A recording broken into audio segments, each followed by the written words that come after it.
It's something that I did for me that has worked really well, that my customers like, and maybe someone else listening to this implements it and lets me know how it goes. Yeah, I bet. If not someone, I will definitely implement and try it out and let you know, Erica. And also, like, I Awesome. think it brings in the sense of collaboration as well, where the customer is also feels like, okay, I'm also a part of this. Apart, yeah. Yeah, yeah, together, we're on this together. Love it.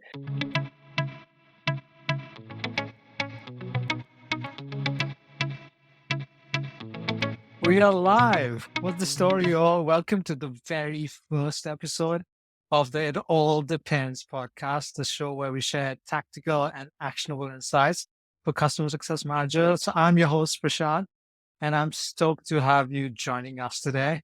So my guest today is an amazing individual and a CSM, of course, who has made a significant impact in customer success. I'm sure you've seen her amazing post floating around on LinkedIn and her onboard yourself guide.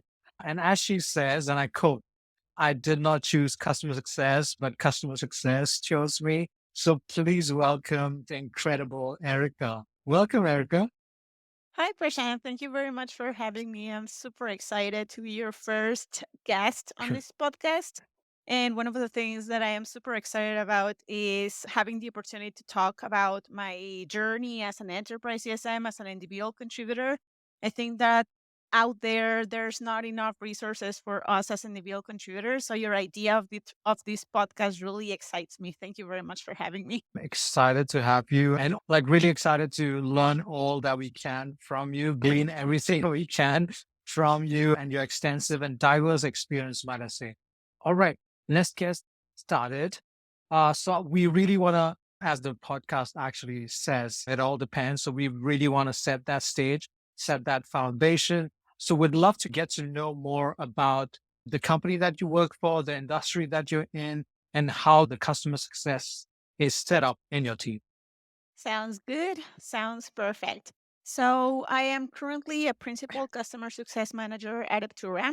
Eptura is a global work-tech company that offers software solutions for workplaces, people, and assets. We have 9 different products across the board, and I currently service customers who need a solution for desk booking, meeting space booking, space utilization, or anything related to better understanding who's at their office and how they're using that space. If you think about it, after the pandemic, most of the companies, especially in the tech industry, went into a flexible workspace environment. And my solution helped these companies understand who is coming into the office, when they're coming into the office, and why. So that's the software that we offer.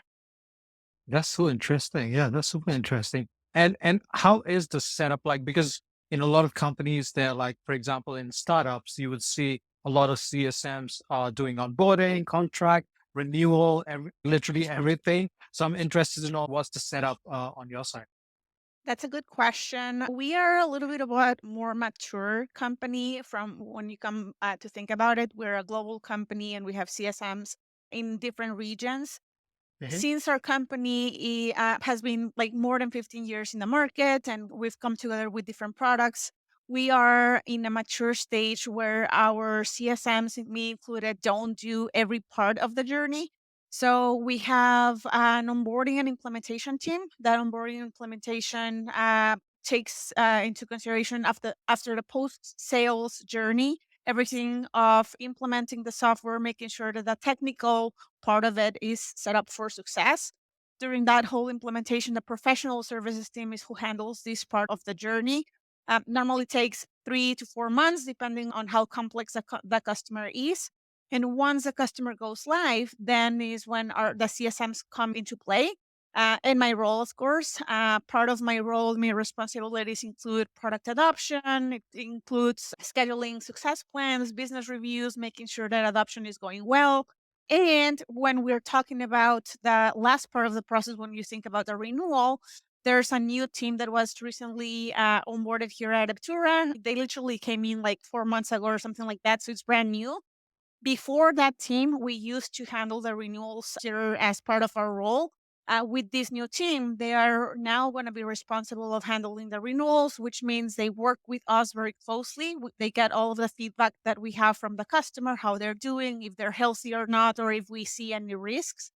And they are the ones that handle the renewal and all of the sales conversation or the commercial conversations about pricing, making changes to that renewal quote or anything that they might need. If they need to upsell or expand or anything, the renewal team takes charge of that part of the process. Oh, that's great. That I would imagine that's been a relief, like It you is. getting that space, right, to just focus on the core job and really adding value to the customer instead of getting into the nuances of the contract and the renewal and all that stuff. Exactly. That's exactly the reason of why that team was built and implemented. We as CSMs, we've never, at least from my experience working here at Aptura, we've never had that commercial side of the process. So we don't even know how they price stuff. So it's very difficult to have conversations with customers around renewals and changes that need to come with pricing if we don't even have the knowledge on how to do that. So Right. this is part of the new function of the new team, and it's also very relieving because it takes part of part of the activities and part of the plate that we used to do. So that's pretty good. Opens up opportunities and more time for strategic discussions with our customers, of course. Yeah, totally, totally. And talking about contract, Erica, what is the average, you would say, contract duration of a customer for Aptura? We have a mix of customers. In my portfolio, I have most of my customers renew at a 1 year contract, but we're always looking forward to switching them to longer term contracts. I have 2 or 3 customers that are on a 3 year contract. So it's not necessarily part of our responsibility to make this switch, but for myself, of course, I like extending their contract as much as possible Totally. because it makes it easier for us to have customers that are in a longer term contract. Plus, it's better for the customer as well. They lock pricing for the 3 years instead of having uplifts and increases that we do every year. So I try to sell it like some sort of like benefit if you extend your contract for 3 years and these are the benefits and try to move them into longer term contracts, of course. But most of my Nice. customers are a 1 year contract renewal. Got it. Got it. Got it. And since the implementation of this new renewal and contracts team, I would imagine the metrics might have changed for your role. Would love to dig into what exactly are you measured on? What's your North Star metric and the details on that? Yeah, that's also a very good question. Before the merger, and we recently went through a merger that happened in October of last year. Before that, we were only measured on gross revenue retention. So that meant handling the renewal rates was very important and was also a big part of our metrics.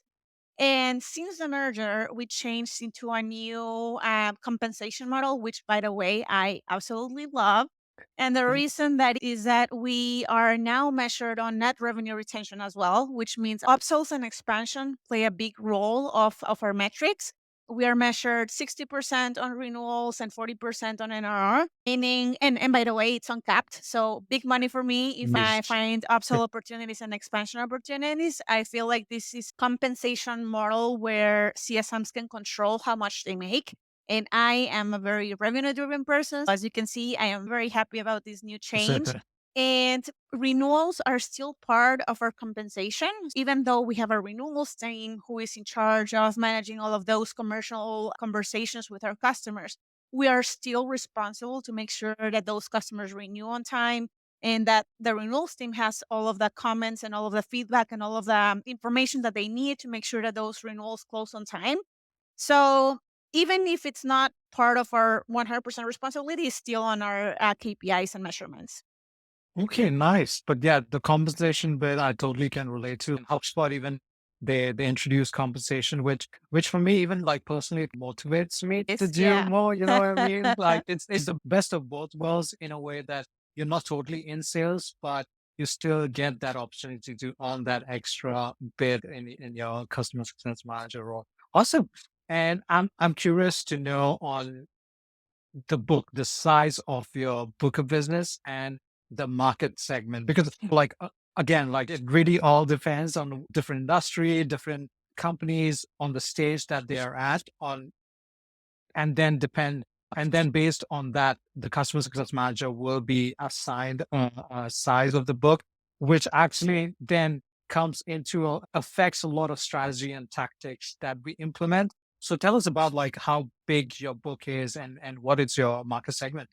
Good, sure. So I'm currently managing 30 customers, and approximately in ARR, it's almost like 3 million. So if you think about it, it's customers that are paying an average above 100,000 in ARR. Wow. And I have a mix of two types of customers. I am mostly an enterprise CSM, meaning that I am servicing customers who, and we define the enterprise role here for customers who have more than 4,000 employees. So it's the bigger size of the market. But I also have some accounts that type, it's called a strategic type of customer, and those customers are the ones that have a big expansion opportunity. They're global customers who have maybe implemented our solution in some of the locations but that haven't gone global yet. And I manage four strategic customers, and the rest are enterprise. Those four strategic customers actually are paying above 3,000, I'm sorry, Wow. 300,000 in ARR, Yeah. and the rest in average somewhere around 100,000. So that's what my book of business looks like. And in theory, it's more focused on enterprise customers. Got it. Got it. That's there definitely a significant size on the ARR side of things. And Yeah. also on the, so since you have 30 customers, I would imagine you would have the touch points, the call cadence that you have would be more often and frequent. Would I be correct to Yes. say that? Yes, Okay. that is correct. It depends on the customer. My strategic customers, for example, require a lot of my time. So I meet with them weekly, where normally I would have met with them monthly, but they have a lot more requirements or requests coming in, or services that we need to add or sell, or any, like, we need to have a closer relationship. So with them, I meet on a weekly basis. Then for most of my customers, I have quarterly cadences, but then there's some customers that require a monthly cadence. So I have a mix of cadences. It's not always quarterly, it's not always monthly. It depends on what the customer wants and their needs, right? Every customer Mhm. is different. Some customers might not even want to meet with you, right? Because they're doing great. Adoption is going well, and they're just fine with getting a report over email.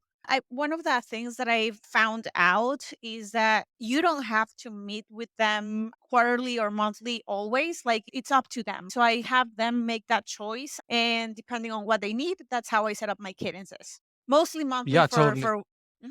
Yeah, no, that totally makes sense. And I'm glad that you brought up the fact that not all customers should have the same call cadence or the same approach. Everyone is different. Everyone has different needs. Yeah, totally can relate to that.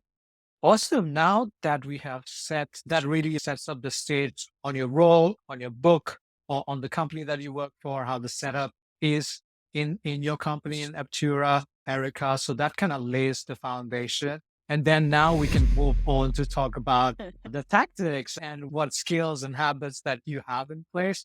And to start off with, I'm actually a big believer on the Pareto principle, which is that 20% of input results in 80% of output. And considering our CSMs, like we literally have so many things to do every single day. There's so many moving parts. So it's really crucial to prioritize. So I'm really interested to know what is that 20% input in your day to day. Sure. So when I think about the 20% that gets me my 80% results, I think about four things that I invest my time in. The first of them is active listening and building relationships. That's my number one. If I am always listening to the customers on these regular cadences that I have with them and really understanding what their needs are, their goals, their challenges, that for me is what gives me the most results, right? Because out of those conversations is where I can find upsell opportunities, I can find new features that I can share with them, best practices, things that can help them actually be successful. And customers that are successful are customers that renew, and customers that renew are customers that buy more eventually, right? So for me, that's the Okay. main thing. The second thing is a lot of communication. Customers want to be updated about what's going on with the company. They want to be updated about the new features that are coming out.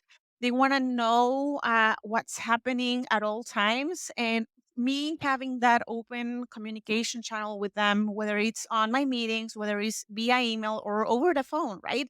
Making sure that when I'm listening to what their needs are, I can connect them immediately to a specific communication that I sent to them. That's one of the things that has been very successful and that I find a lot of value in.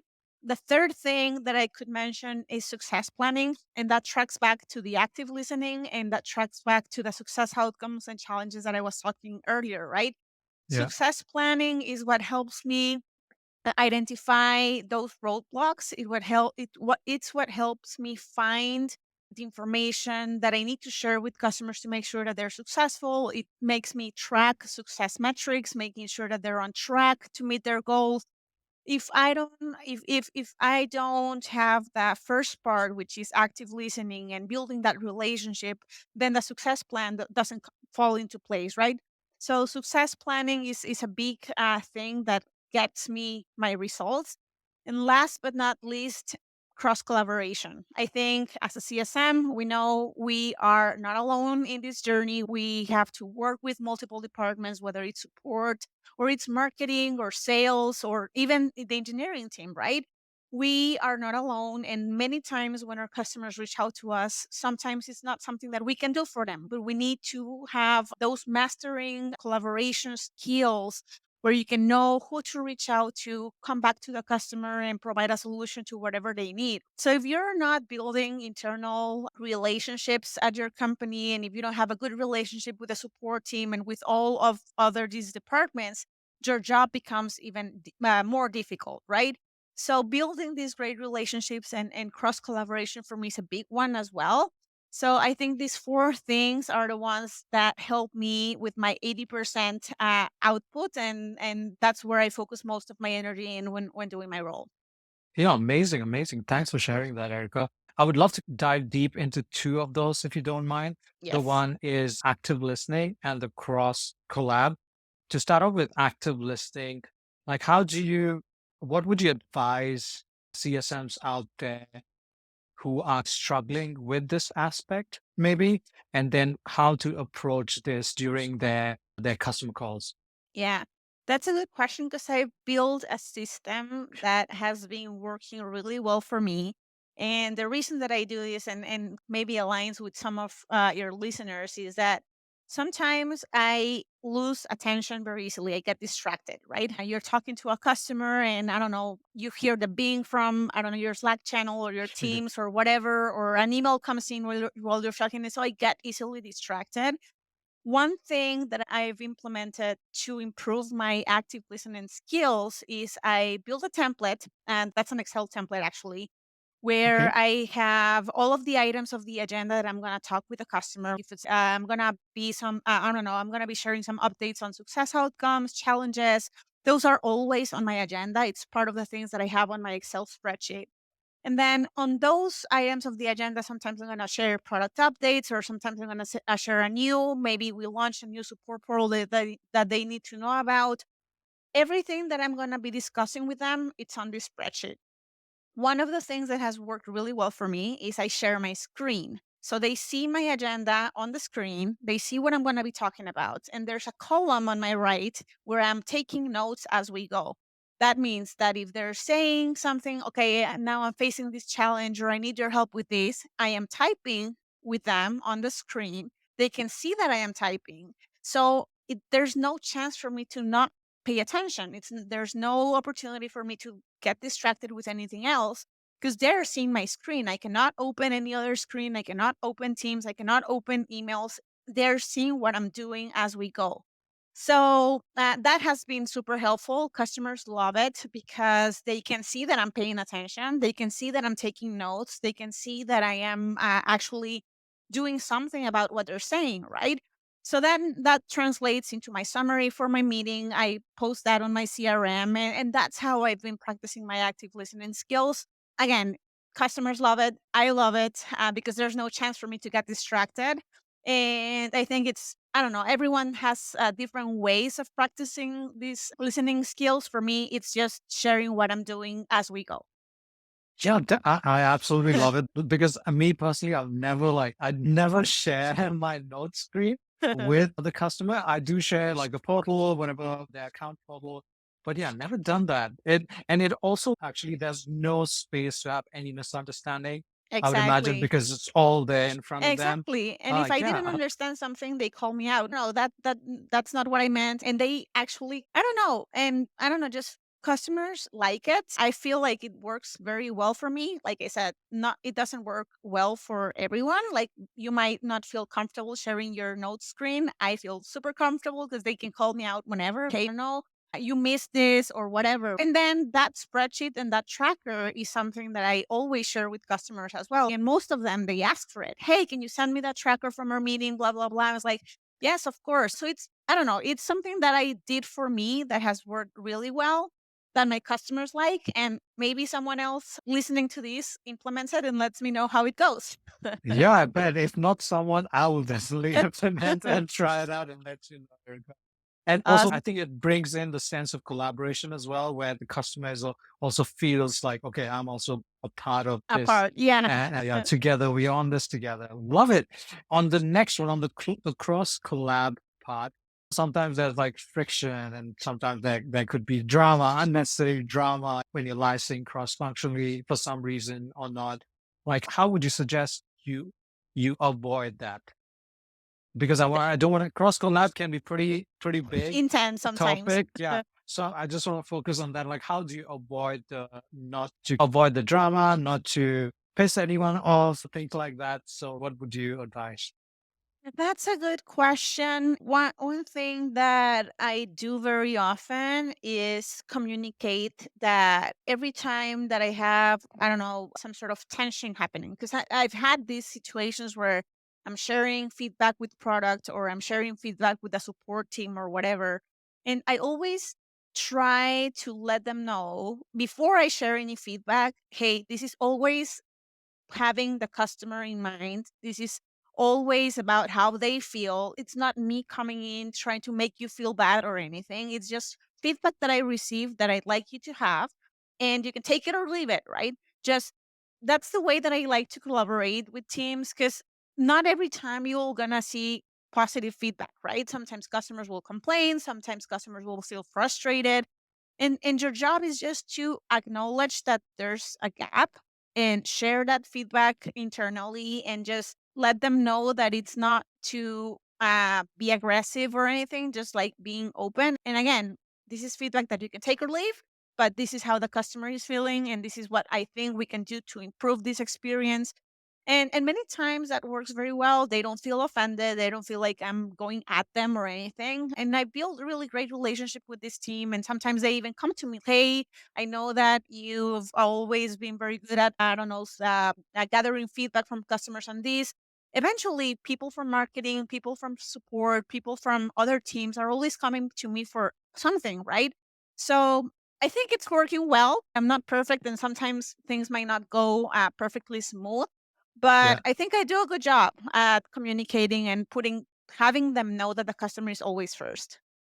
perfect, perfect. Great points there. Thanks, Erica. So talking about cross collab, the sales team is one of the teams that we work closely with to look for those growth opportunities. What do you think are the best practices that you implement when you work with specific to the sales team? Specific strategies that I've implemented to work well with sales. That's a good question. So, the way that I think about it is for me, sales is a strategic partner. Why is sales a strategic partner? Because we talked about metrics and that upsells and expansions are a big part of my responsibilities, right? And even if they weren't, for me as a revenue driven person, I always need to make sure that my collaboration with the sales team is good because opportunities won't close. And if we're not working as a team, right? So here's what I normally come with a sales team. And this approach has worked very well for me is letting them know that this collaboration is a win. I will bring opportunities to them. I will raise these opportunities on Salesforce. I will have all of the notes from what I know the customer needs, right? And their challenges they're facing and what type of solution I think would work best. I create these opportunities that are mostly closed won, right? Because these opportunities are customers literally telling me I need this solution, right? And on exchange, what I ask from the sales team is to always bring information to me that can help me make this customer successful.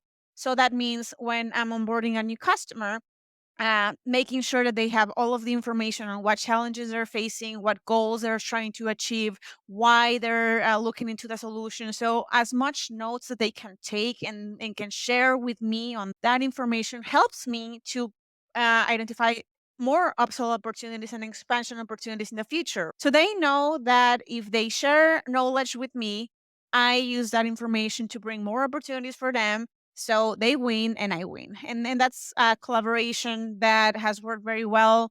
I also think that working with the sales teams requires a lot of relationship building as well. So getting to know the sales team, what they're motivated by. Everyone is motivated by different things. Sales and me, not so different. We are motivated by money. So I think it works very well. A lot of communication is very important as well, whether it's Teams, email, Salesforce, Chatter, whatever. Think it's worked well so far. And yeah, that's Yeah. how I like to work with sales. Yeah, those are great tips. Even like one thing that I personally have challenge with is oftentimes like sales will actually never CC me when do with their outreach. So it's very like on silos. So I have to again like only when I go to a customer's contact record, then I see, the This sales rep happened. actually emailed him. Yeah. So do you have any tips on how to avoid that? So, one thing that I've done is when I see first thing is when I look at my business portfolio, I see who from the sales team is on that portfolio. So what I like to do is, okay, maybe I have 5 sales rep who are handling my 30 accounts, right? And from those 5 people, I like to, if they're new, I like to schedule a call with them and say, hey, look, if you're having a communication about upsell, please CC me on the conversation. If there's a new opportunity about this customer I want to know about, and please CC me on that conversation. I also like to do it in a way where they are also on the loop of things that are happening from the customer success side. So it's a give and give type of relationship, right? They loop me in on those conversations and I loop them in on any risks or any challenges or any opportunities that I might see, right? So it's about, again, collaboration is about letting them know why it's important that you're CC'd on those conversations. And I think and then again, yeah, of course, it will happen. Sometimes I forget, right? And just letting them know, please do CC me on conversations and repeating that to them. I think that's the way that I would approach it. Yeah, totally, totally. Cool. This one, the next question I'm like super curious about, Erica, is on the specific habits that you have on your day to day, on your role, especially on the calendar side of things as well. I know you shared that previously that you live on your calendar. If it's not on your calendar, it doesn't happen. So we'd love to, Exactly. so we would love to get your take on like the habits that you've developed throughout your career as a CSM and also on the calendar side of things. Yes. So one thing that I do every day at the end of the day is I make sure that I am looking ahead to the week, right? I want to know which customer meetings I have scheduled. And the reason that I do this is I don't want to come up to a meeting unprepared. So if I know that I have a meeting on Friday or I have a meeting on Thursday and it's Tuesday, I already need to be preparing for that meeting. So either I set time on my calendar to update my tracker, which I already talked about, that tracker where I keep everything that I'm going to be discussing with that customer. I make sure that I do this in advance so I don't come up to a call unprepared. So that's one thing. Then the other thing is I like to be very organized on the timing on my calendar. As CSMs, we have a lot of activities coming up. We know that sometimes we're super busy managing escalations and meetings and logging notes and all of the things that we need to do to succeed on our role. So to remove the hectic part of that on my calendar, what I like to do is I like to schedule blocks. And these blocks are marked as busy on my calendar, so no one can book on top of them. And these busy blocks are specifically designed for me to follow up on tasks, to follow up on renewals, for example, or comments or anything that I need to log on to my CRM. I make sure that I don't book back to back meetings, because that what happens when you book back to back meetings is the end of the day and you didn't log any information on your CRM, and then you're tired from a back-to-back meeting day, and then at the end of the day, you're still needing to update your information on your CRM, and that means that you're leaving late, right? So I don't like. I like respecting my schedule. So if it's 9 to 5, it's 9 to 5, and I don't go over that time. But I also make sure that I don't forget to do any relevant activities that are important, which are CRM login and things like that. I also block time for special projects. So if I'm working on, I don't know, improving a process, or I'm working on a project to improve, I don't know, optimize something, it's just like I know that I need to do this for me if I want to do better at my job. I block time on my calendar for that as well. So I have multiple blocks on my calendar on different days, just to make sure that no one books on top of that. And that helps me be accountable, that when I see that block, it's only for that specific task or activity that I devote my time in. So that's another habit that I do. What else? Blocking the 15-minute calendar after each meeting. So that way I can allow myself time to log into Church Zero, log my notes, or follow up on any tasks post my meetings. What else? What else? That's from the management calendar type Mhm. of perspective, habit wise. Yeah, cool. That's cool. Like, I totally can relate to the setting boundaries, 9 to 5, and then those blocks. So it really keeps you accountable, like you mentioned. And also on the other side, keeps you sane, that you Yes. have those 15 minutes after a call to have a breather and do whatever you need to do, take notes and whatnot, and just stay in the entire week and not, Go be crazy. exhausted. Yeah, you're not drained out after those multiple customer calls. But yeah, thanks for sharing, Erica. That's great. So the last one that I have for you is like it's always talked about, oh, this is the strategy, this is the tactic, do this, do that.